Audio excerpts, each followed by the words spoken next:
9 கோளும் ஒன்றாய் காண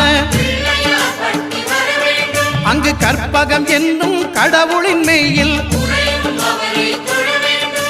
சூரியன் முதலாய் 9 கிரகமும் பலவித குணங்களை கொண்டிருக்கும் எங்கள் கற்பக தருவில் அவை வரும்போது ஒன்றாய் சேர்ந்து பலனளிக்கும்.